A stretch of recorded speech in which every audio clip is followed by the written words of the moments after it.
সৃষ্টির প্রতি দরদ মাখানো অন্তর নিয়ে তার শান্তি কামনা করা, শান্তির ব্যবস্থাপনা করা নিজে অপরের, তাহলে পরিবেশটা কেমন হতো বলেন?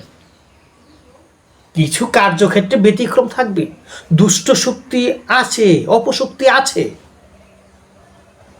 তাদেরকে বশ করার চেষ্টা করতে হবে, শালীনতার সহিত করতে হবে, ধৈর্যের সহিত করতে হবে, হ্যাঁ, মার্জিত অবস্থায় করতে হবে, শৃঙ্খলার সহিত করতে হবে।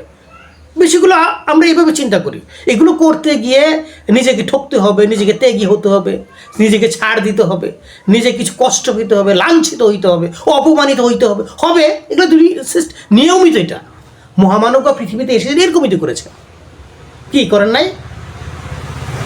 যে মহামানবের আঙ্গুলের ইশারায় চাঁদ দ্বিখণ্ডিত হতে পারে, সত্য হাজার বৎসর পরে, কোটি বৎসর পরে সত্য প্রমাণিত হবে, আরো ঝল ঝল করবে, এটা সত্য। বুঝেন নাই? এমনও মহামানব ছিল যে মহামানব তার বৃদ্ধ আঙ্গুলের তাকালে সমস্ত সৃষ্টিগুলো দেখতে পেত। এমন মানব ছিল যে মহামানব সমতল ভূমিতে দাঁড়ালে পৃথিবীর সমস্ত একসাথে দেখতে পেত। এমন মহামানব ছিল। কথা বুঝেন নাই? যে মহামানবের মনের চাহাদ অনুযায়ী আমরা যে জান্নাতের জন্য যে পেরেশান, অলৌকিকভাবে সে জান্নাতি ফল তার সামনে এসে হাজির। এমন মহামানব পৃথিবীতে ছিল যে মহামানবের মনের আকাঙ্ক্ষা জীবিত থাকতে জান্নাতবাসী হয়েছে, জান্নাতে চলে গেছে, তার আকাঙ্ক্ষা স্রষ্টা পূরণ করে দিয়েছে। এইসব মহামানব পৃথিবীতে ছিল, অসংখ্য মহামানব। এইসব মহামানব পৃথিবীতে থাকার পরেও তারা কষ্ট সহ্য করেছে, অপর মানুষের কষ্ট সহ্য করেছে, অপর মানুষের লাঞ্ছনা অপমানিত হওয়ার সাথে তারা তারা ভোগ করেছে, করে নাই? মার খেয়েছে, আঘাত, শারীরিক আঘাত, মানসিক আঘাত, চরম পর্যায়ে পর্যন্ত তারা সহ্য করেছে। তো আমি কি হয়ে গেছি? আমি কি হয়ে গেলাম বলেন? আমার অস্তিত্ব, আমি কি হয়ে গেলাম? আপনি কি? নিজেকে সংবরণ করি, নিজেকে সংযত করি। মহান স্রষ্টা যেন আমাদেরকে পরিশুদ্ধ অন্তর দান করে, যে হিংসা বিদ্বেষ যতটুকু এড়িয়ে চলা যায়, অহংকার গর্ব যতটুকু এড়িয়ে চলা যায়, এই গর্ববোধ অহংকার যেন আমাদের এগুলির মধ্যে না থাকে, আমরা মানুষ হিসেবে থাকতে পারি। আমাদের জীবনবোধ আলাদা একটা বৈশিষ্ট্য তো আছে। যারা পরিশুদ্ধতার হকের পথে থাকবেন তারা উত্তম যা পাবেন।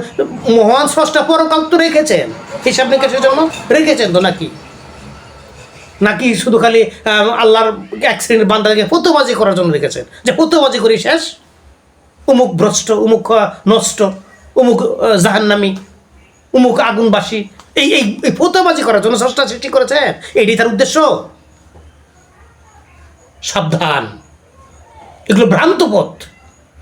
এগুলো মানুষ ভালো, মানুষ শ্রেষ্ঠ, মানুষ ভালো, মানুষ শ্রেষ্ঠ, মানুষ শ্রেষ্ঠ সৃষ্টি, কিন্তু কুচক্র, কুভাব, এই যে শয়তানি বলি আমরা, এই শয়তানি শক্তির প্রভাব থেকে আমরা মুক্ত হতে পারছি না।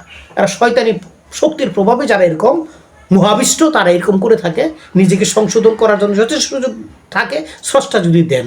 তো আল্লাহ পৃথিবীতে সৃষ্টি করেছেন, তার স্রষ্টা যিনি একমাত্র তিনি সৃষ্টির অবস্থানটা ভালো জানেন, সুতরাং তিনি ব্যবস্থা করবেন। কিন্তু আমি পূর্বের একটা কথা বলি, আমি একটু চোখ বন্ধ করে, আমি একটু নিরিবিলি স্থানে বসে, আমি একটু চিন্তাটাকে, আমার মস্তিষ্কটা একটু ফ্রেশ করি, একটু কী করি, খালি করি, শূন্য করে আমি স্রষ্টার ধ্যানে যাই, স্রষ্টাকে অনুভব করার চেষ্টা করি, অনুভূতিতে আনার চেষ্টা করি, আমি আমার অবস্থানটা স্রষ্টার সন্তুষ্টির মতো হয়েছে কিনা, এই আর কিছু না। যদি আমি মনে করি আমার প্রতি মহান স্রষ্টা সন্তুষ্ট, তাহলে আমি কামিয়াব সৃষ্টিতে, আমি কামিয়াব, আমার সৃষ্টি ধন্য হবে।